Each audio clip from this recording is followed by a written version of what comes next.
All right, we'll turn it over. Go for All right. Well, I'm Adrian, Billy, one of the moderators here for Roundtable Tuesday. What usually happens is I will have a topic and then like have an outline from ChatGPT because I'm lazy and it's pretty useful and it keeps the conversation going. So I did do one, but today's gonna be different because PETA, is that you saying that right? PETA? Mhm. Okay.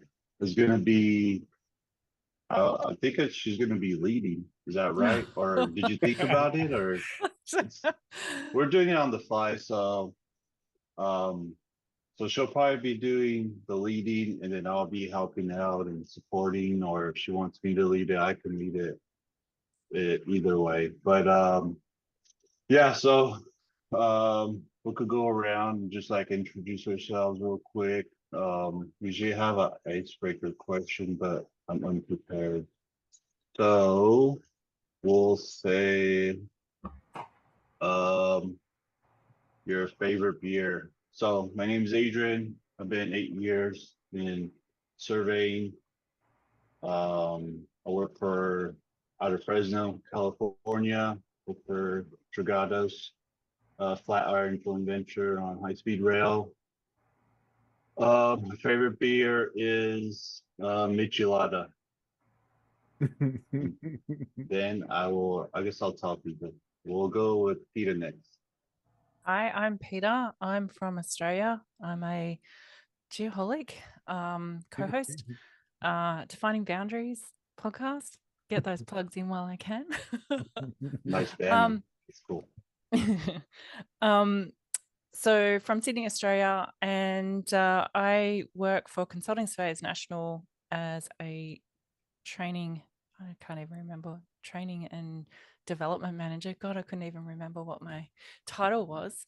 I do I developed and deliver qualifications to vocational qualifications across Australia. My favorite beer, I'm not a massive beer drinker, so I'd probably have to just go with like Heineken or something. It could be either a beer or drink, non-alcoholic. Drink? What's your favorite drinks in general? Well, I do Ever. like Verve. I love vodka, and at the moment I drink soda water. So Nolan, Awesome. he's not paying attention. He's got you. All right. Are we playing pass it around or? Yep.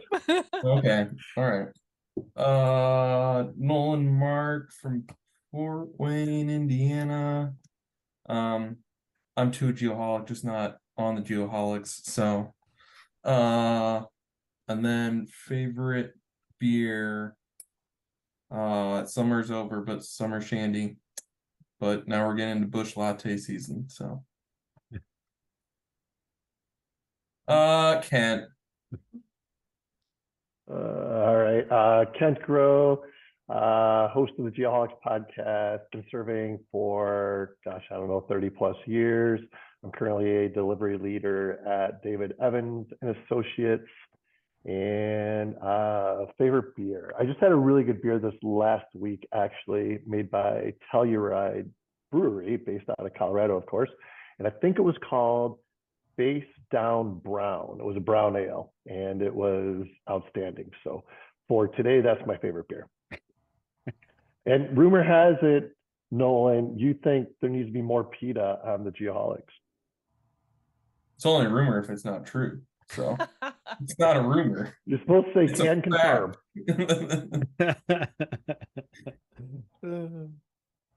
That's awesome. Pass it on. Oh, Rodney. There you go. He There went you back go. to his baseball game. Oh, I know. Squirrel. Butterflies. Shiny Yeah, thing. Rodney Kelly. I'm a director of surveyor services at Etika Group in Indianapolis. Been surveying for over 25 years, stakeholder at the company. And my favorite beer currently would be Busted Knuckle Peanut Butter porter. Mm. Wow. It is it's pretty fancy. I found a substitute, which is what's it called? I will find it. I have one in the refrigerator now. I'll go get it. That's awesome. Does it really taste like peanut butter? It does. It is amazing. Nice. It was delicious. All right. Trent, you need to send me some of those. We'll figure it out. We'll get it to you. That's I'll awesome. pass it over to Joshua. Nice. Josh Stice. I'm from Georgia, currently in Delaware for 60 days, banished. And then my favorite beer is Blanton's. Ah, there you go. That's awesome. There's two in the chat. Chris is from Orange County, and he drinks any spirit you put in front of him. And then that was a good one. And then Troy is from Pendleton, Oregon. And I don't know why he doesn't drink Pendleton Scott whiskey, but he drinks Macallan, and 12 year is all. 12 years Macallan is all he can afford, he says. Sweet baby Jesus, peanut butter. Oh, All right. sweet baby Jesus. Love it. That's awesome. And then I'll go last. I'm Trent Keenan with Diamondback in Las Vegas. I am 5 days away from my 28 years in the profession. So I started actually I'm 6 days away, October 9th, 1995. So I'm 28 years. So Cool. good time. And then I don't drink beer either. I can't stand beer. I just don't like that flavor. But like Chris, you put any whiskey in front of me and I'll drink it. So, but I'll go with Old Elk just because it's another Colorado one. Pendleton whiskey's a mixer. There you go. Good stuff. All right. All right. Let's All right, get this Peter, going. I'll let you take it over, if you don't mind. I like passing it off to people. So. All right. Okay. So we're here for mental health. So if you've probably listened on the Geoholics, or if anybody follows me on social media, on Instagram, I'm Survey Geek Girl. I am very big on mental health and supporting people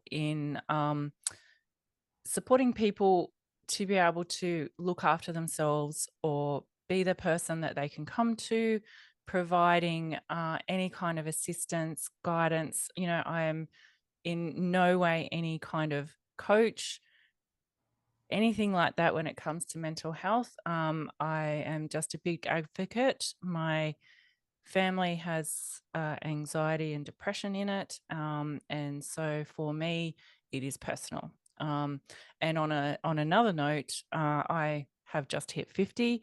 And apparently when you go into perimenopause, all those fun things that women get to go through, depression's one of it as well. So I've just hit that as well last year. So fun and gains. So when Adrian asked me about possibly coming on today, I was like, yep, sure, love to talk about it, give assistance, different tips and tricks and all that kind of stuff as well. So yeah, so I don't know, where do we want to start, Adrian? I got an outline from, Chat GPT.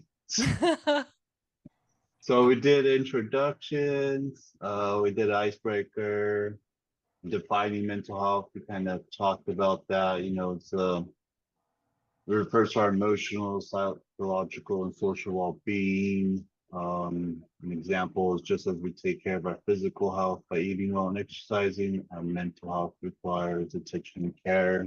Not overworking ourselves, which is, as I hear as a manager, is hard to do because I'm a survey tech, so I'm not overseeing people or managing people, but I know from what I've heard as a manager, it's very demanding.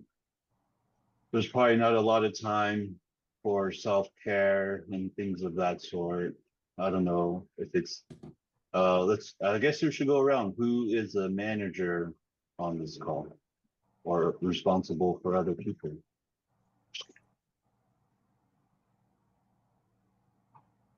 those people. I have a few. there's there's a few there. All right. So, and So, Chris on. is a tech who says he worked closely with his PM, so obviously dealing with people as well.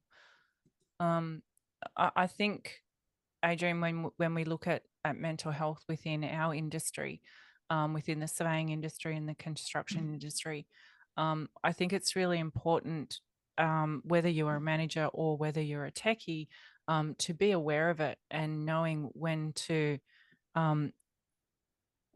know that there is an issue, and being able to provide the assistance and guidance to whoever you're working with. You know, we work in very stressful situations, especially, you know, all the techies and the ones that are still out in the field, dealing with clients, dealing with the public, dealing with the pressures of having to get a job done in a certain amount of time. You know, all of those different sorts of things are bringing pressures onto people.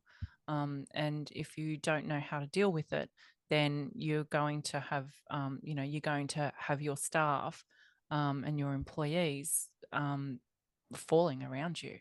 So having the understanding and knowing how to look after your staff within a company is really, really important. Oh, he's getting his chat GPT. Good job. Maybe you give me 1 second. I do have a PDF that I've created, which part of it was for when I was doing the zone for FIG, for young surveyors. And I've got a couple of slides or pages which are about mental health in the workplace and reasonings of why we need to look after our staff and how we do it. I'll just... Okay, let me share my screen. Sorry, I could have done a PowerPoint or something.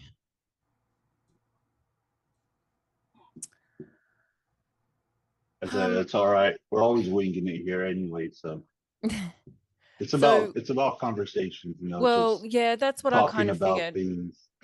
Yeah, that's what I kind of figured.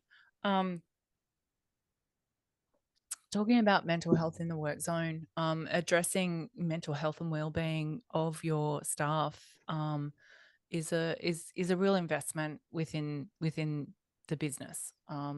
Looking after your people means that you're going to have people that feel appreciated, supported, and want to come to work every day because they know that they are getting nurtured and looked after, and they will do the same back.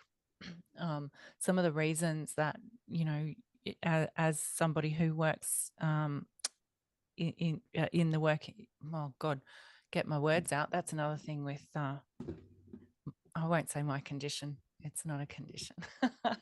I lose my words. Okay. As a company, looking after your staff reduces the cost of worker absences and high turnovers. You start getting people who get sick constantly or have pressures where they feel that they can't deal with coming to work every day, or they can't deal with the construction site, or they can't deal with the project manager, or, you know, somebody else that they work with.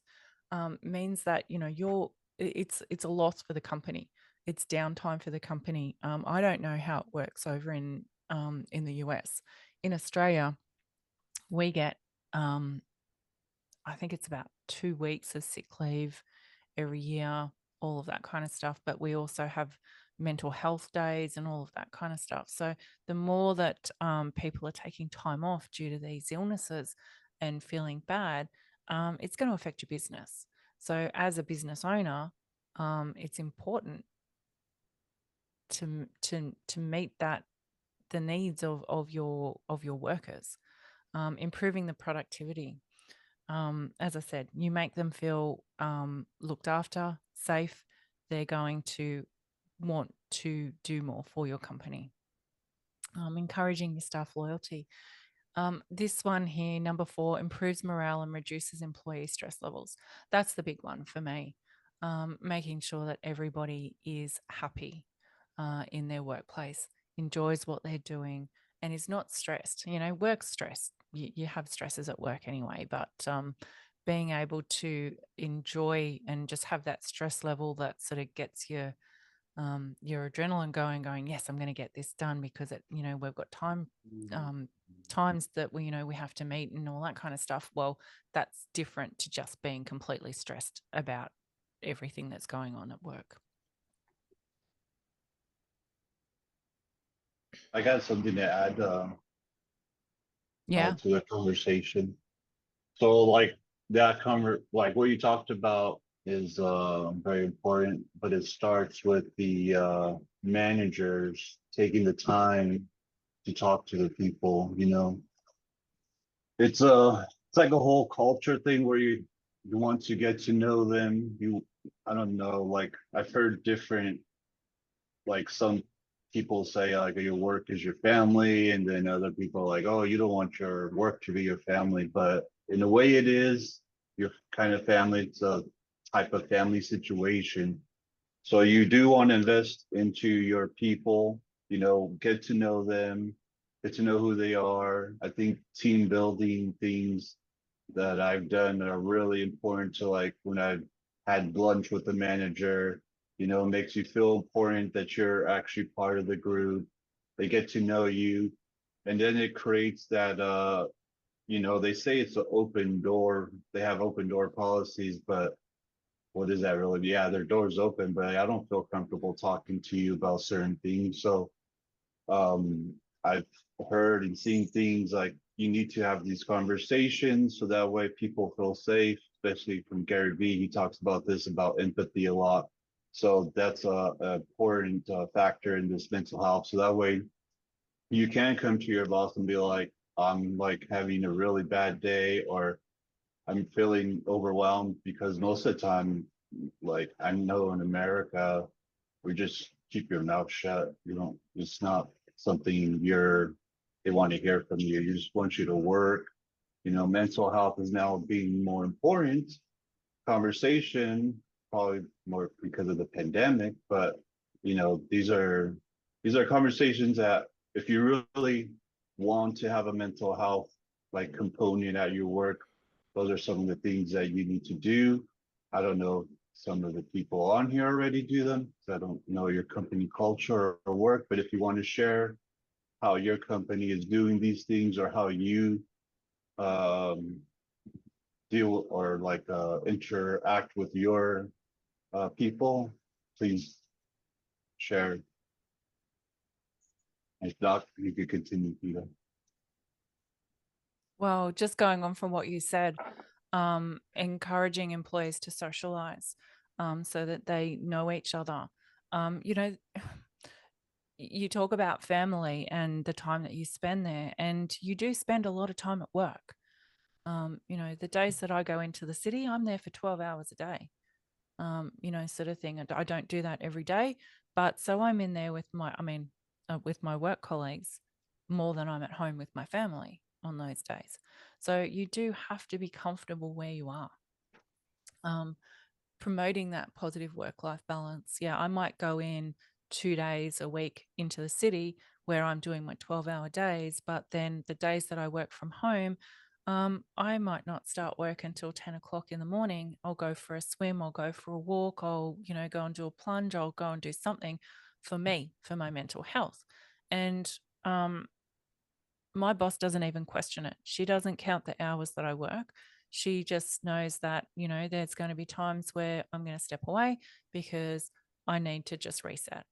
And that's, what a good boss does, that she doesn't micromanage, or he doesn't micromanage them. And you have faith in your employees to be able to do the job that they are employed to do, and to be able to manage their time so that they can have work-life balance. you know, a lot of people have young kids and stuff like that. So, you know, can they go and see the kids at school during a, you know, some kind of thing that they've got at school, and then work a bit later or make it up the next day or whatever. That's the kind of culture that you want to encourage. So if you're giving to your employees, then they're going to feel that they'll want to give back to the company. So it's, you know, it's a two-way sort of thing in how you treat them, making them feel heard, and celebrating successes. You know, there's lots of different tools that you can do as a boss, an employer, as a manager, in the ways that you look after your staff and create that culture. Because it's all well and good saying, oh yeah, we've got a great culture, but you actually have to walk the walk. Read. Not just on social media or on paper. No, well, you know, it's funny. It's funny you say that, because I deal with a lot of companies in what I do at work. You know, and the way that I deliver my training is that the employee needs to come online 1 day a week. And we have these big companies who talk about, you know, looking after their staff and culture and supporting them, and, you know, upskilling them and improving their education and all that kind of stuff. And I found out that these, you know, so-called wonderful companies are not paying their staff to come to class, are making them pay for the course as well, sort of thing. And then you've got small companies who are paying for them for the day and also paying for their course. So it's like these big companies that are talking about, you know, all the wonderful things that they do and not actually doing it. So it's putting stress on the students that are doing the courses with me. So I'm dealing with their mental health all the time as well. So, as you said, it's not about just, you know, spruiking it on social media. It's actually doing it.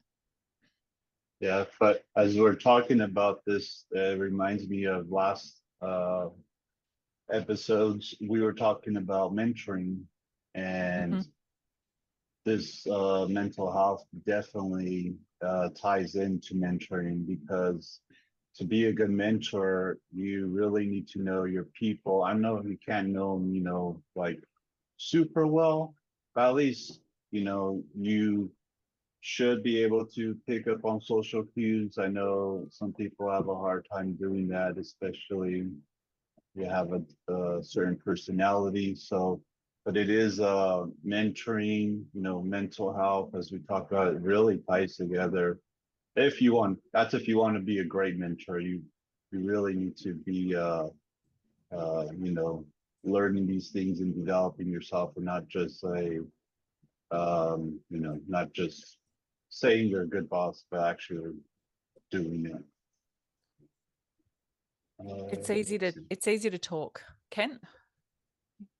Yeah. If I can just add, you know, the first thing we have to get past as individuals is the stigma that goes along with mental health, because in most cases, you know, people look at, you know, having a mental health issue as a weakness, right? I think the statistic is something like, I mean, it's like mind-boggling. It's like 1 in 5, you know, Americans, let's say, deals with some sort of mental health issue.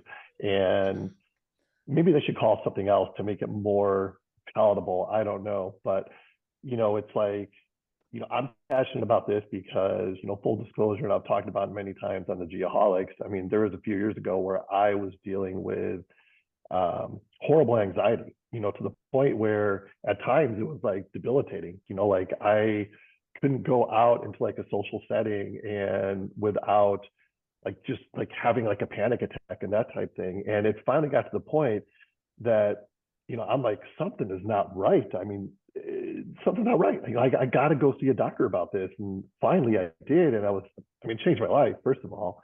You know, and my doctor's like, you know, Kent, you know, there's good stress and there's bad stress. You know, at the time I had $2 in college, you know, so I guess that was probably stressful for me. You know, in addition to the stresses at work and that type thing. And this stuff just kind of compiles and builds up in us individually. And every single person has a breaking point. And it's not something to be embarrassed about. You know, if you reach that point, I mean, say, hey, I need help, and go and get the help. And you're going to be so glad that you did. You know, if in fact it is 1 in 5 individuals have some sort of, you know, mental health issue, there's 2 of us on here that, at least 2 of us that, you know, have it. And, you know, PETA has, you know, she has bravely mentioned, you know, her situation, you have my situation, you know, maybe there's others, but you have to, we have to get past the stigma of mental health being a sign of weakness, because all these great companies, you know, I'm very fortunate to work for one of them that provide a ton of support for these type things. Regardless, it's up to us as individuals to take advantage of those things. If, you know, you can't rely on your supervisor to say, you have a mental health issue, you need to go see a doctor. It's up to us as individuals to be like, you know what, something's going on. I may need to go see some help.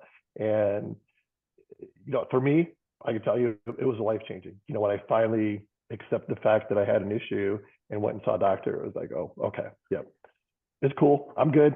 You know, everything's good now. But yeah, I mean, that's the stigma of mental health is the thing that we have to get past. And it's such a huge problem, especially in this country. Just drive around and look at every intersection you drive by. There's people standing around talking to themselves, like punching the air, singing, doing whatever. I mean, it's sad. It really is sad. Yeah, definitely. I know we talked about it last time about changing the culture, especially the survey culture. So this is having this forum is the first step to changing the overall culture. You know, as we start here, we'll look back, I don't know, 10, 20, 15, 20 years. We're like, oh, remember that time when we had this conversation, and now it's more common and everybody, you know, it's more acceptable.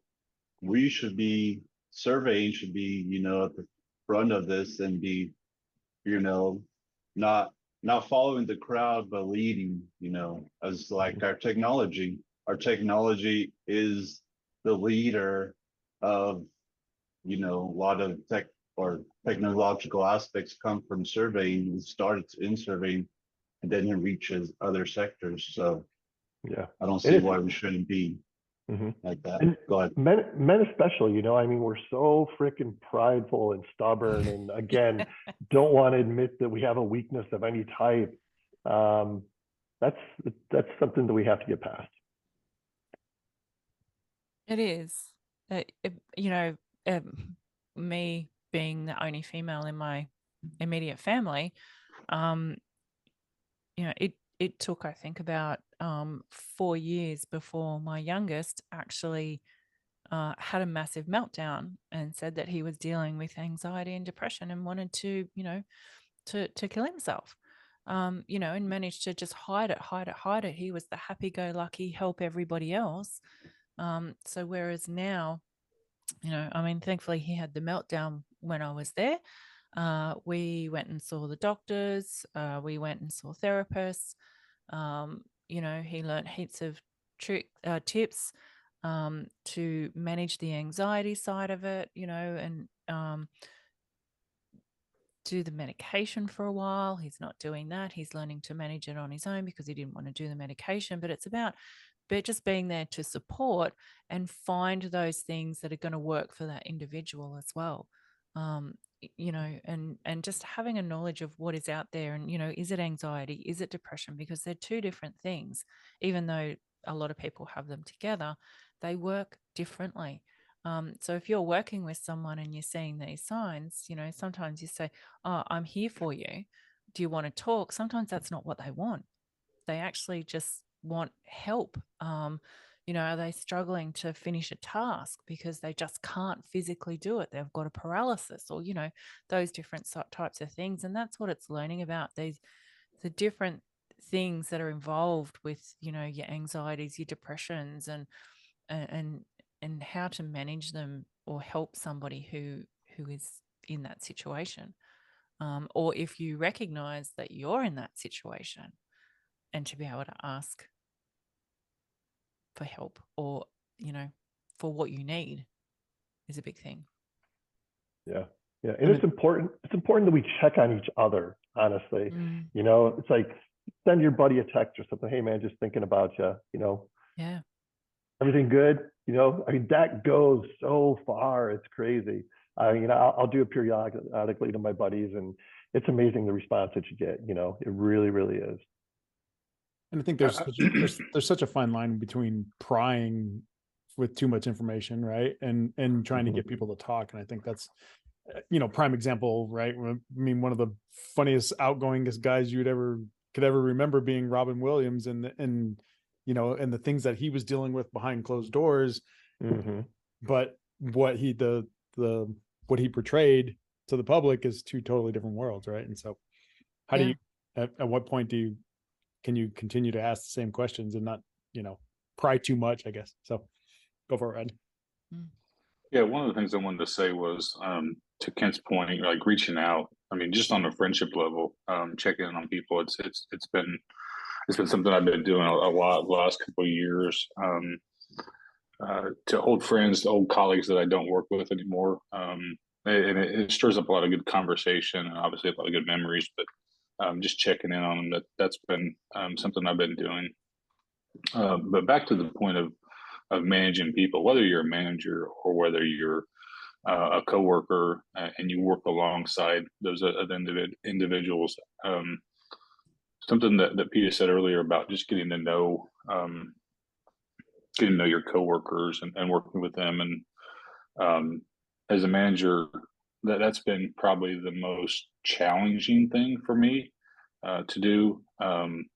Because we've had some turnover. We have ages from 21 to 54, and what I've learned over the last probably 10 years, mostly, is everybody's different, and everybody works at different paces, and everybody's personalities are different, and people open up differently, and people communicate differently, and whether it's given or received, you can't compare any of those things to one another. I mean, they have to be very, very individualized. And as I've promoted managers in the past, one of the things I've always said is you're going to learn probably as much about yourself, which is saying a lot, because you're going to learn a lot about people, working with them, you know, managing their tasks, but getting to know them, because you're going to start hearing things after years of working with them and managing them that you had never known. You're going to hear stories, you're going to hear challenges, you're going to hear day-to-day situations, you're going to have, you know, family history. You're going to learn a lot about people, and you have to be willing to listen and be willing to open up. And if you're not that kind of person as a manager, you really need to be, because it's what's best for the employees, you know, as well as yourself, that you learn as much about yourself and willing to open up and trust people, and having them trust you in that situation. Trust is a big thing. Sorry, Adrian. Yeah, trust is a big thing. Getting that trust to have somebody open up to you, and doing it in a I say honest way, because you have some people who do, you know, talk the talk but don't actually mean it.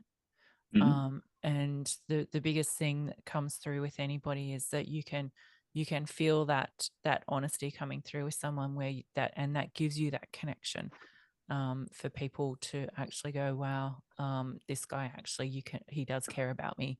I feel like I can go to you and have a conversation now. Not just like Adrian said before, you know, oh yeah, I've got an open door policy, you can come and talk to me anytime. It doesn't really work when that person's sitting behind the desk, you know, punching away at his computer and not paying any attention to what's going on around him, kind of thing. So, yeah. Adrian. Oh, I was just going to say, piggyback off of that, you know, getting to know your people. Something that we're doing at our company, well, in our individual segment, is seg talks.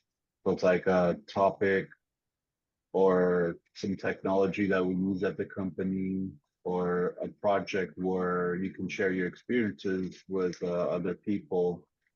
And I did one about moving, because I have some experience with it, and And I thought the stuff that I was teaching was basic, but turned out to be a little bit too advanced for everybody.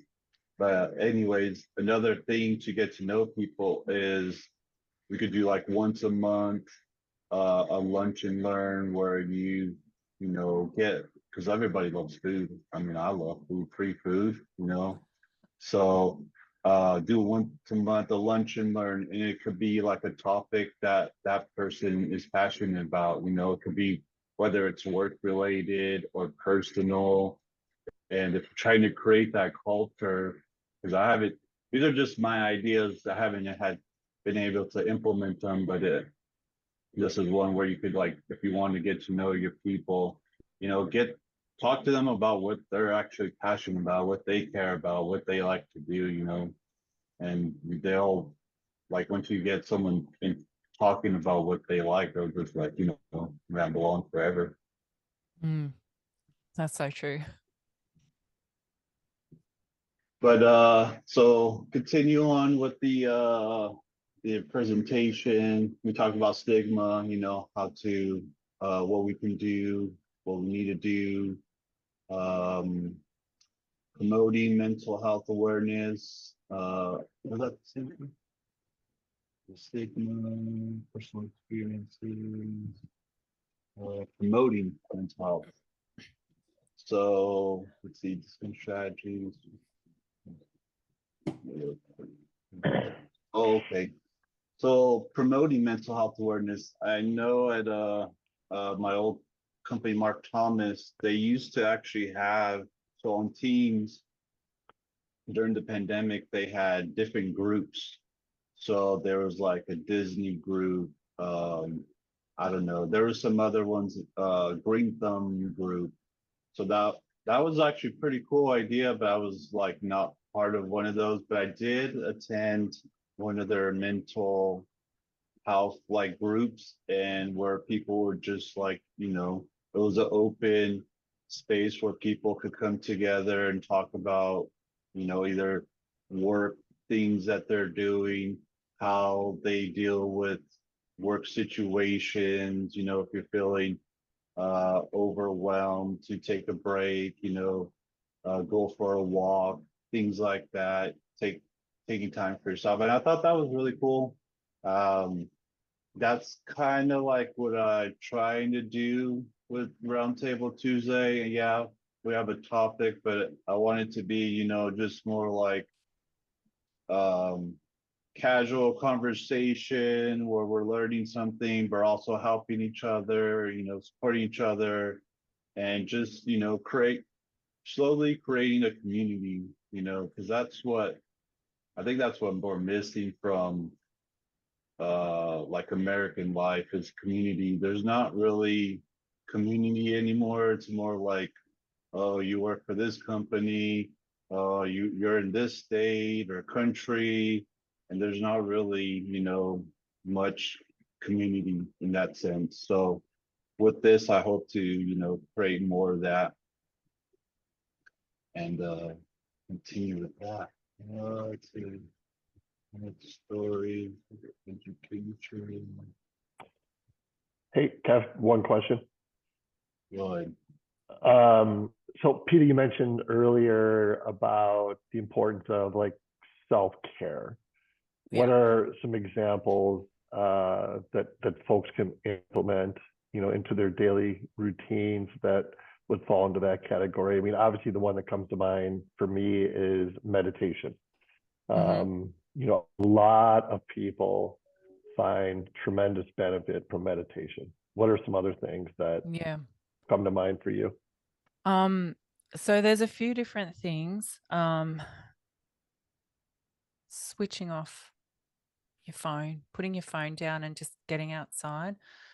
There's a big thing with mental health that if you spend 10-15 minutes every morning out in the sun, it changes your body and your serotonin levels or something like that.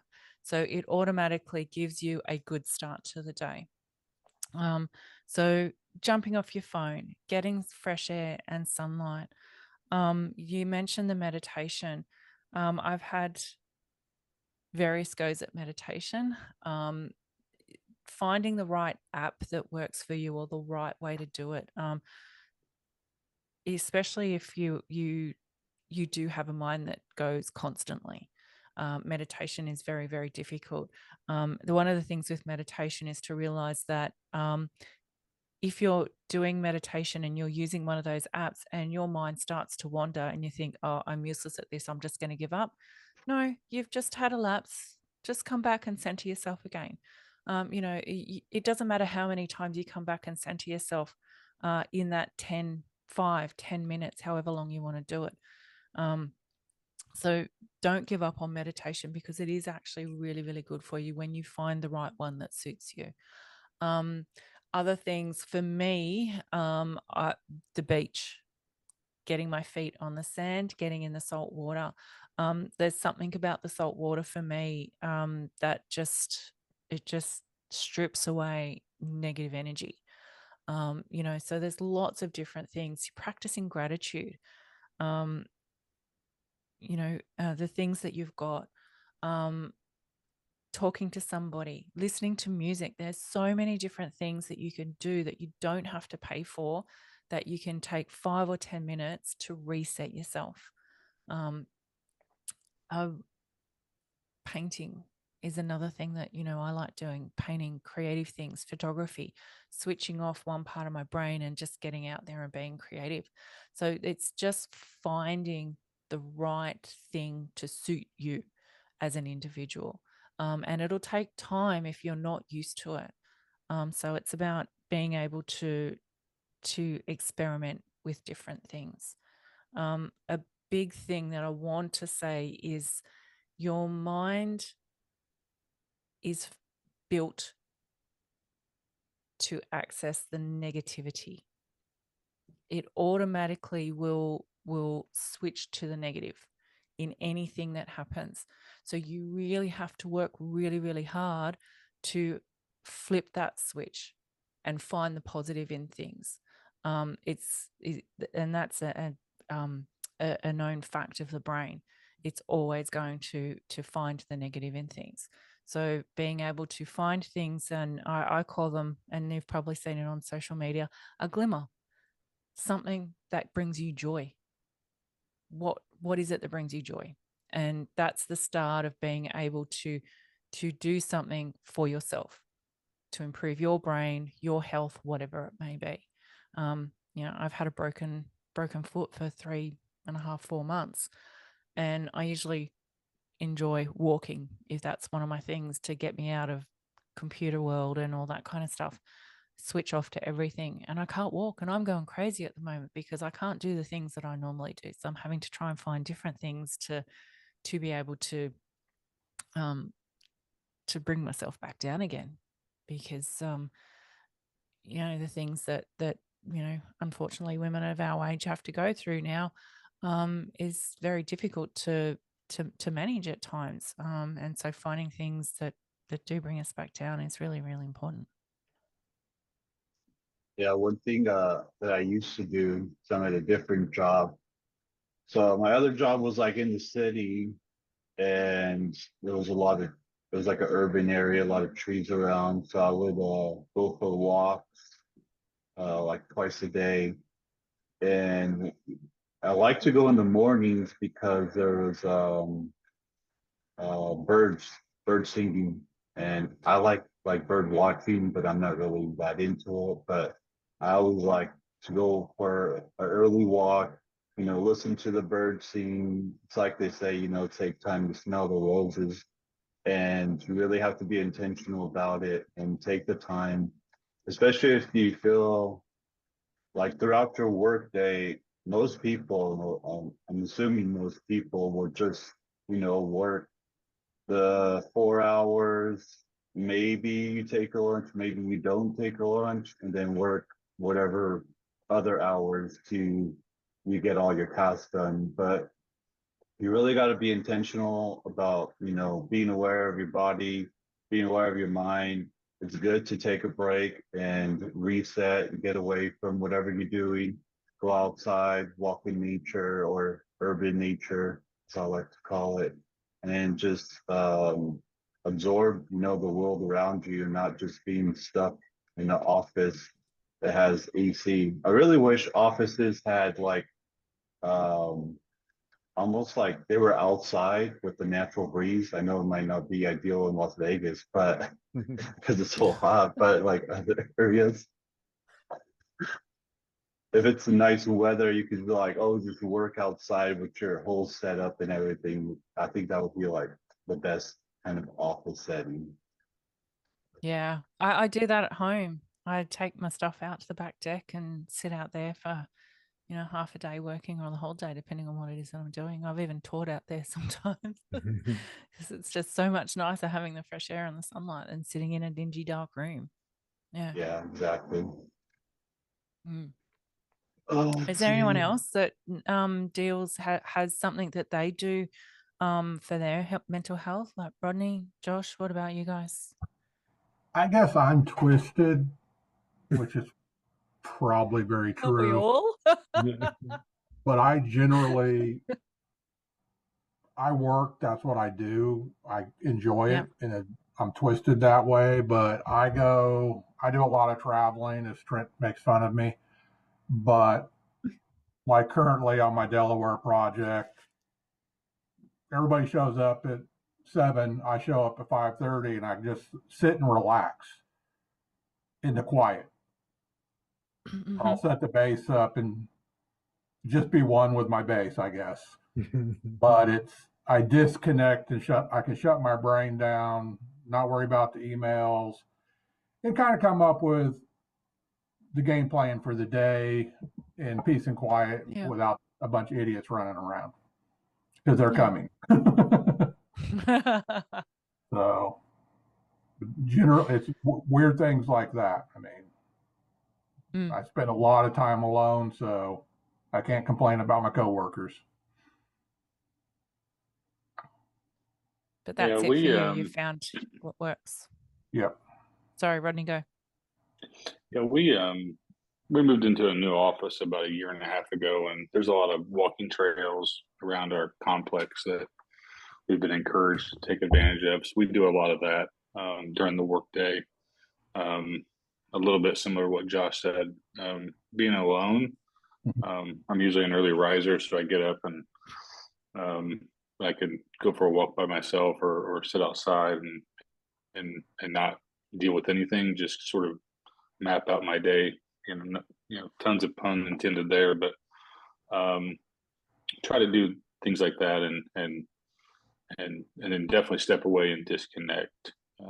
Last week at our company, we had a lunch and learn where we learned about, the addiction to smartphones and what that really means. And since then, I've changed my habits, trying to make those habits permanent, obviously, but changing the color to grayscale and putting on, do not disturb, segments where you can't be disruptive by anything, and just trying to stay focused in areas.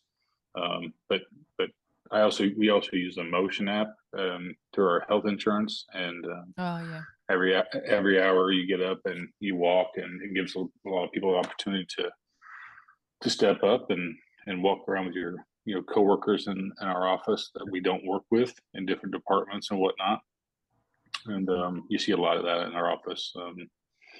One thing I did want to mention that Adrian mentioned about what people are doing. Our company is going to a be well winter, where we're going down to a four-day work week during the winter months instead of the summer, because of obviously the seasonal depression that people get stuck into and whatnot. So trying to capture some positivity with restructuring some hours where people, if they have to work, it can be remote and taking some time, to recharge more so during the week instead of, because the hustle and bustle and the demand, it's not slowing down, and it's not going to slow down. So you have to do things to sort of set up your own boundaries, no matter what type of work you do. and trying to be more intentional and focused in doing those types of things with our staff.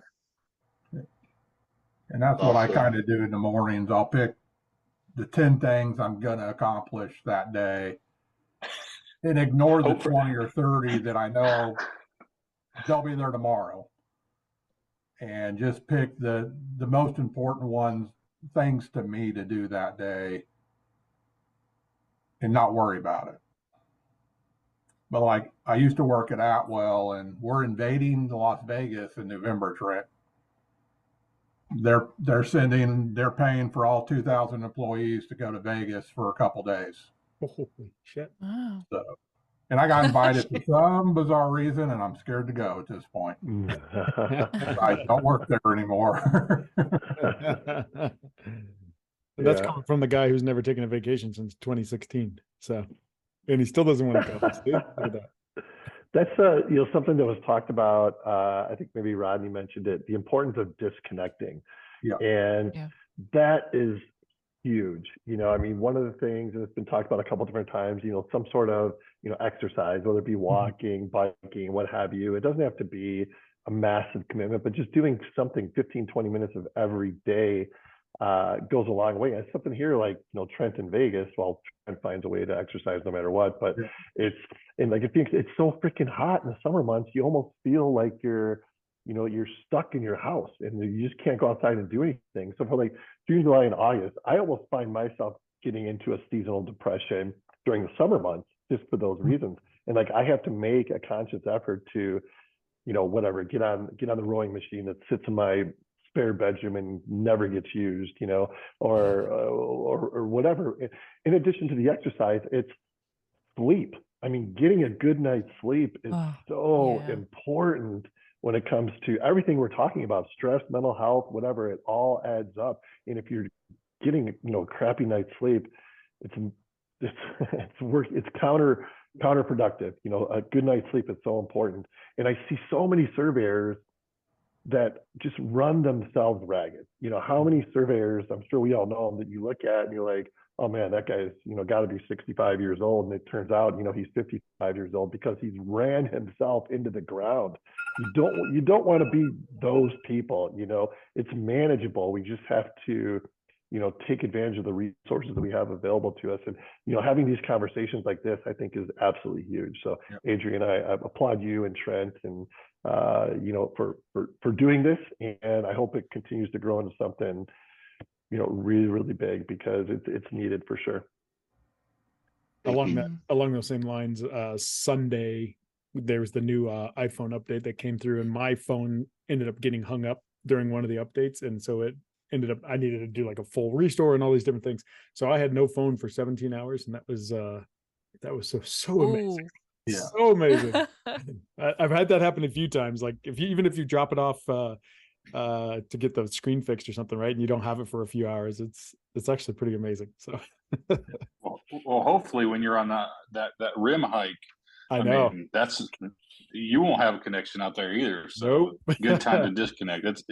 It's one of the best things about doing those is that, unless you're in like Utah where you're going to have a signal anywhere, get away and disconnect, and you don't worry about it and benefit from it. Take advantage of it. Heck yeah. I do your Motion app from your insurance. Like, can you talk a little bit about that? I'm just because there's so many concerns of people, being tracked or whatever, right? Or employees and all that kind of stuff when it comes to tracking. But coming from like the insurance side, that's kind of cool. So I was just curious about that. Yeah, ours is through United Healthcare. It's extremely basic. It is just, get up and move 6 times during the day, once an hour for 3 minutes, 300 steps or something. So that's something that our company, and there's a group of individuals who are always challenging themselves, because there's a leaderboard. Nice. There's a number associated. There's no names. You can't see who's doing it, but everybody knows, because whoever's on top, the beginning of the month, after one day, they quickly fall to the next person and whatnot. I just so happened to be in Utah on vacation, and I let it, after 7 days, because we were out hiking quite a bit. Exactly. I haven't been on top of there since, but that's been, instrumental in sort of keeping me focused, because there's a reminder that pops up every time there's a walk due, and it reminds you.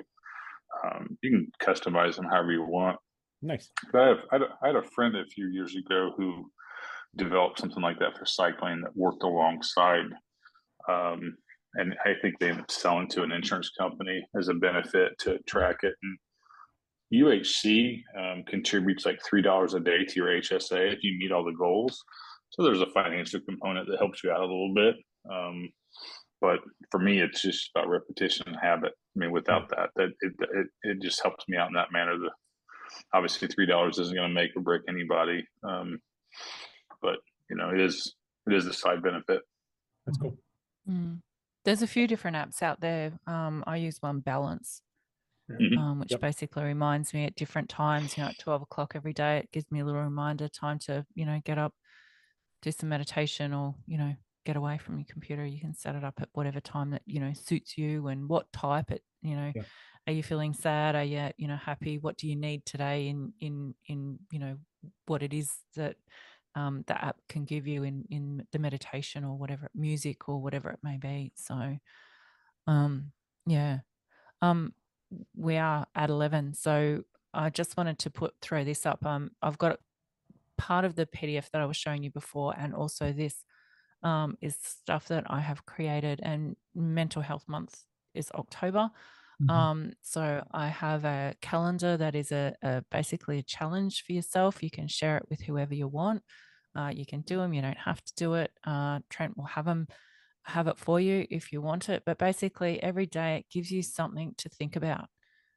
It's something different to do, so that, you can really think about your mental health, and not just yourself, but other people. So, and, we've got 31 days of different things to do. And then don't stop, carry them on throughout the year. This is just the beginning of making small steps for yourself and for other people to try and make life better for everybody. Are you guys seeing Peter's screen, or are you still seeing Adrian's?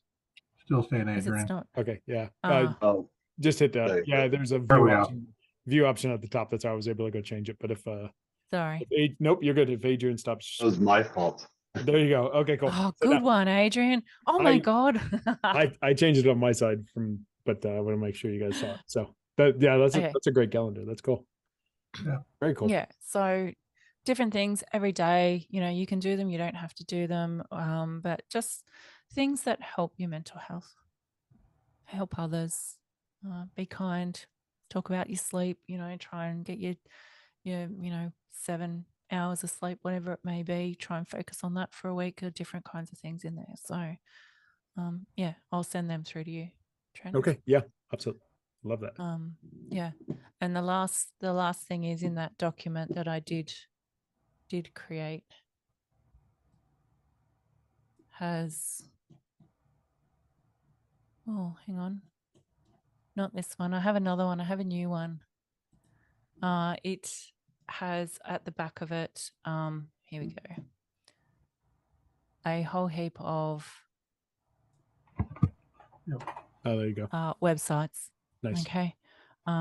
So in the back of that, I have not been to these websites. I just did a bit of a search, but there's some websites that might be helpful for people as well. Yeah, I was looking up the suicide stuff, and amazing. The over 700,000 in the world a year, 50,000 in the US. So it's amazing. Yeah. So I was gonna mention something else that I do that I didn't realize it was a mental health thing. So my wife, she works out, like she's been weightlifting she's always been like active, and I'm the lazy person that just wants to be a bum. So recently, I got into weightlifting as a trainer, and I've been going to. And I really like it. Like, I have been to the gym. I tried it and it sucks. You know, I don't know what I'm doing. I just ride the bike. This is watching the TV. So it's like super boring. But having a trainer and doing weightlifting, I like enjoy it and I look forward to it now. Surprisingly, because I was like anti-active and healthy. So maybe you could explore that option or like, and then as I was doing it, going, I started doing it like twice a week, but then I couldn't go. So now I'm just doing it once a week, but I haven't been for a while. And like now, like I really crave it, like especially weightlifting, you increase your weight. So it's like a almost like a personal competition with yourself to get stronger or just to be, you know, push more weight while being safe. And so I really enjoy that. I don't know if anybody else has any active situations that they do. Mine's always walking the dog every morning and every night, and then of course running every day. So those are always my mental escapes. I used to I was really big with used to listen to music and do all that kind of stuff before. Now I would rather walk and run in silence, just because by the time I do get to the office, it's so loud and got so many conversations going on throughout the day. So I actually do all that stuff in silence now. Definitely. So then another thing is EAP. My wife, I have her insurance, and she has really good insurance. And they have, I don't know what EAP stands for, but they have like 6 free um, therapist sessions that you can do, depending on your insurance and your provider. You may be able to use that and explore it and see how you like it, you know. Especially if it's if a company pays for it and it's free, you might as well take advantage of it and you know, just see how it could benefit you and maybe you'll actually enjoy it and be a bigger proponent of mental health and not just you know, not just saying now you're going to be a doer. And then another thing is vacations. I think Josh, vacations are very important. Well, you can. I mean, like I love my job. I love the work I do. Like I could, I'm like, I think I'm a workaholic. Like I could just do it all day, you know, like not get paid for it. But I have a family. They require my attention, even though I'm here with you guys. They're like, "Where's Adrian?" But anyway, but I like doing these things. You know, I like to be involved and try to help people. I try to help, you know, reach out to within our local chapter. We had college students that come, you know, trying to get them interested, be, you know, just trying to be inspiration. That goes back to mentoring and being a leader and just, you know, encouraging people to be better. So you have to be the model though, if you want other people to be better, because nobody's gonna believe your shit if you're just like full of shit. So you gotta actually walk it.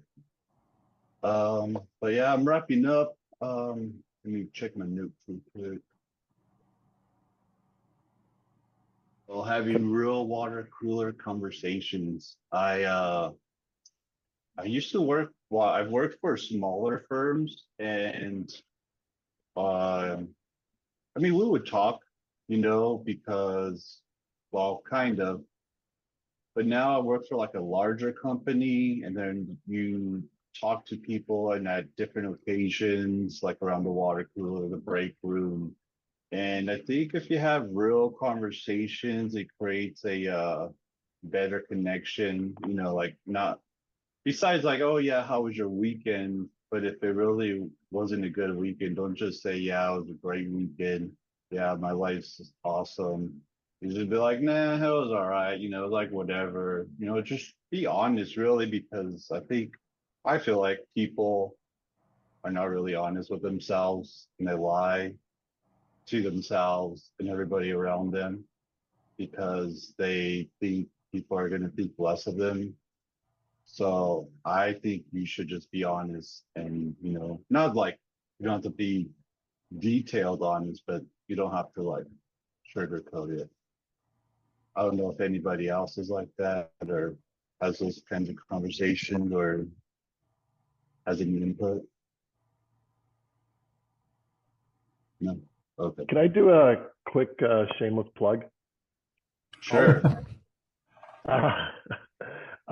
So I met a guy by the name of Michael Bowman, Mikel Yes. Bowman, a couple years ago. As a result of the podcast, we've had him on a couple times, once a year basically, and he's just an incredible human being. His perspective on things is like no other. He works in our general industry from I don't know, from a contractor perspective, but he just gets it.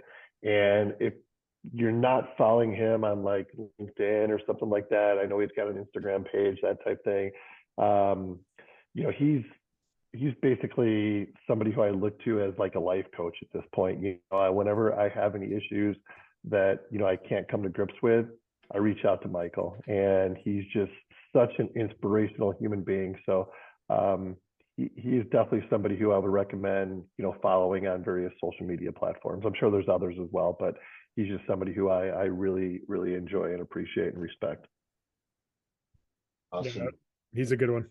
That's good. Yeah. Good plug. That's a good plug there. Along with that plug, I would have to plug in listening to Quote of the Day by Sean Croxton. What he does, it's a podcast, and he takes clips of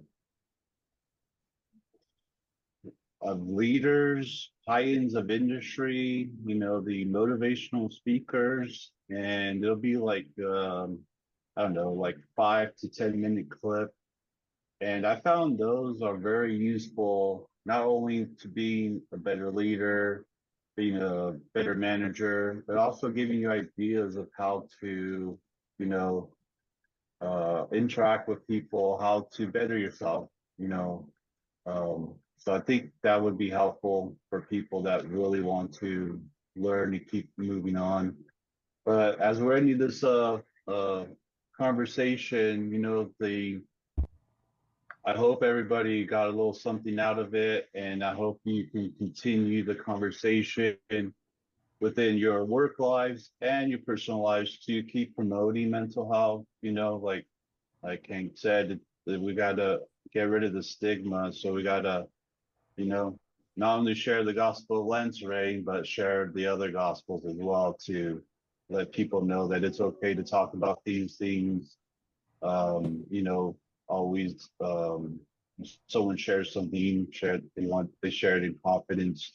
So I know like my wife's a teacher and they share things with her. So, just keep supporting people and thinking about others. I don't know if anybody has any last comments as we wrap up, insights.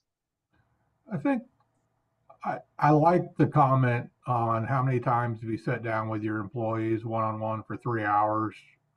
Part of what I did for my reviews and goals is I'd meet with my individual guys and we'd sit for 2 to 3 to 4 hours, but they had to set a goal for themselves, and it didn't have to do with the business whatsoever. It could be spending more time going to baseball games with their kids, weird things like that, but taking the effort to see what they're truly passionate about that has no real bearing on work.